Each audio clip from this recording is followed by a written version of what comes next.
الحمد لله وحده والصلاة والسلام على من لا نبي بعده أما بعد فأعوذ بالله من الشيطان الرجيم بسم الله الرحمن الرحيم وإذ أخذ الله ميثاق النبيين لما آتيتكم من كتاب وحكمة ثم جاءكم رسول مصدق لما معكم لَتُؤْمِنُنَّ بِهِ وَلَتَنْصُرُنَّ.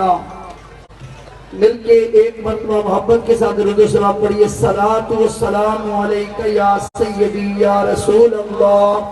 الصلاۃ والسلام علیک یا سیدی یا حبیب اللہ. نہایت ہی واجب الاحترام شیخ الحدیث والتفسیر استاذ العلماء مفتی اعظم جانشینی حضور فاتح عیسائیت حضور قبلہ بابا جی رحمت اللہ علیہ پیر مفتی محمد مظہر فرید شاہ صاحب محتمم جامعہ فریدیہ ساہیوال اور دیگر واجب الاحترام علماء کرام، آج کا یہ جشن عید میلاد النبی صلی اللہ علیہ وسلم کا پروگرام، اس میں دو تین باتیں آپ کے گوش گزار کرنا چاہتا ہوں. سب سے پہلی بات، میرے اور آپ کے آقا 12 ربیع الاول شریف کو کائنات میں جلوہ گر ہوئے. المستدرک للحاکم میں حضرت جابر بن عبداللہ اور عبداللہ بن عباس فرماتے ہیں، فرمایا رسول اللہ صلی اللہ علیہ وسلم 12 ربیع الاول شریف کو پیر کے دن مکہ میں پیدا ہوئے. سیرت طیبہ پر سب سے پہلے لکھی جانے والی کتاب سیرت ابن حشام پڑھیے.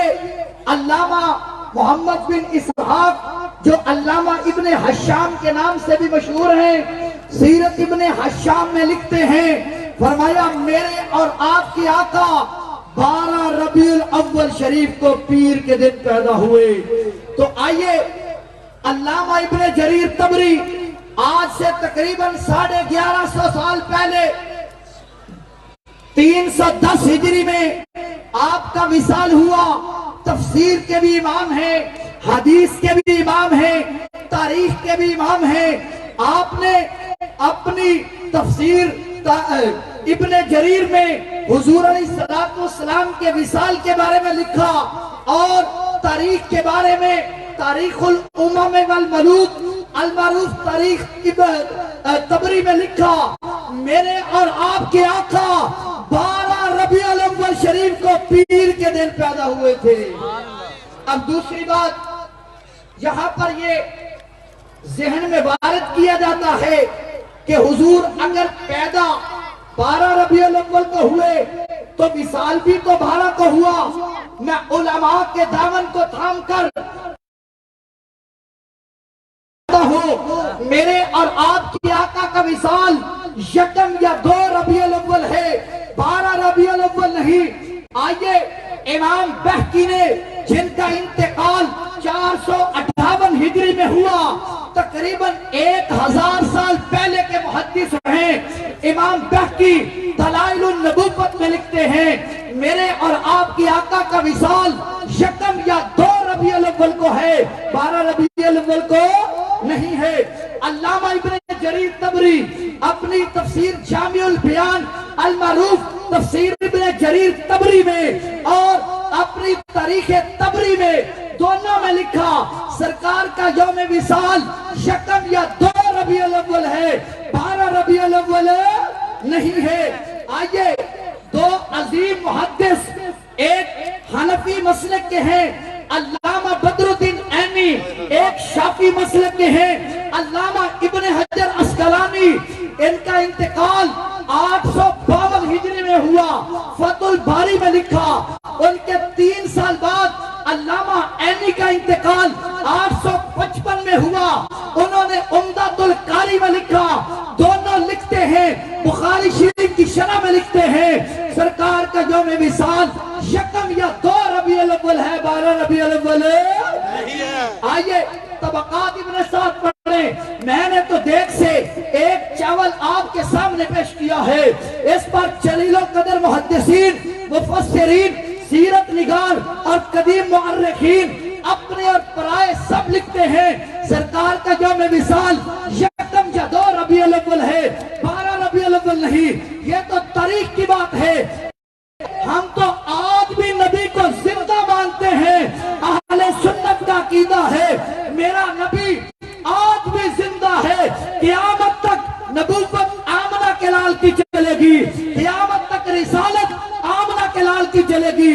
جب نبی زندہ ہے تو پھر سوگ کی کوئی بات نہیں۔ الانبیاء احیاء فی قبورہم یصلون، امام بہقی نے اس حدیث کو نقل کیا۔ انس بن مالک روایت کرتے ہیں الانبیاء الف لام استغراق کا ہے، کل اللہ کے نبی اپنی اپنی قبروں میں زندہ ہیں، یصلون وہ نمازیں ادا فرماتے ہیں، اور جس کے مقتدی زندہ ہیں ان مقتدیوں کا امام محمد مصطفیٰ بھی زندہ ہے۔ آخر میں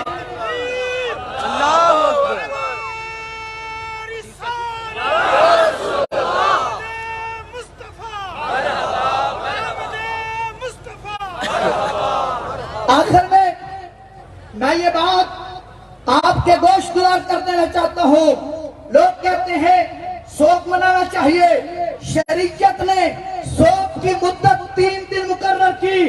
جس عورت کا شوہر فوت ہو جائے اس کے لیے 4 ماہ 10 دن عدت ہے۔ باقی صحیح بخاری پڑھے، جامع ترمذی پڑھے، سنن ابی داؤد پڑھے، کتب صحاح ستہ پڑھے، سب میں موجود ہے۔ جو اللہ اور قیامت کے دن پر ایمان رکھتا ہے اس کے لیے 3 دن کے بعد سوائے عورت کے جس کا شوہر فوت ہو اس کے لیے سوگ منانا جائز نہیں۔ ارے سوگ 3 دن تک منایا جاتا ہے، خوشی ہمیشہ منائی جاتی ہے۔ اس پر ایک حدیث مبارکہ، میرے اور آپ کے آقا جب مدینہ پاک تشریف لائے تو یہودی 10 محرم کا کیا کرتے تھے؟ روزہ رکھتے تھے۔ کیا کرتے تھے؟ میرے اور آپ کے آقا کی ولادت اور موسیٰ علیہ السلام کے درمیان 25 یا 26 صدیوں کا فاصلہ ہے۔ 25 یا 26 100 سال بعد نبی تشریف لائے، دنیا میں پیدا ہوئے، 53 سال مکے میں گزارے، ہجرت کر کے مدینہ آئے، دیکھا یہودی روزہ رکھتے ہیں، پوچھا کیوں رکھتے ہو؟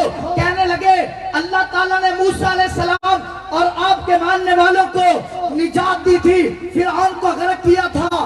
میرے نبی نے فرمایا نحن نصوم، ہم بھی موسیٰ علیہ السلام کی وجہ سے روزہ رکھیں گے، ہمارا ان کے ساتھ تعلق ہے۔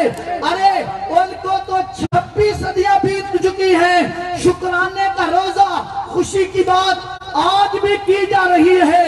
پتہ چلا سوگ 3 دن منایا جاتا ہے، خوشی ہمیشہ منائی جاتی ہے۔ تو آج میرے اور آپ کے آقا 12 ربیع الاول کو پیر کے دن پیدا ہوئے اور یوم وصال یکم یا 2 ربیع الاول ہے، تو آج ہم ساتھ کے ساتھ محبت کرنا اور سرکار کے احکامات اور سیرت طیبہ پر عمل کرنا، نظام مصطفیٰ، اس ملک کی بقا، اس ملک کی ترقی، عالم انسانیت اور خصوصاً مسلمانوں کی ترقی وہ دامن مصطفیٰ کے ساتھ وابستگی میں ہے۔ دلوں میں عشق مصطفیٰ کے چراغ روشن کر کے سرکار کی سیرت پر عمل کرتے چلو، اللہ تعالیٰ تمہیں عزتوں سے نوازتا چلے جائے گا۔ آمین والسلام۔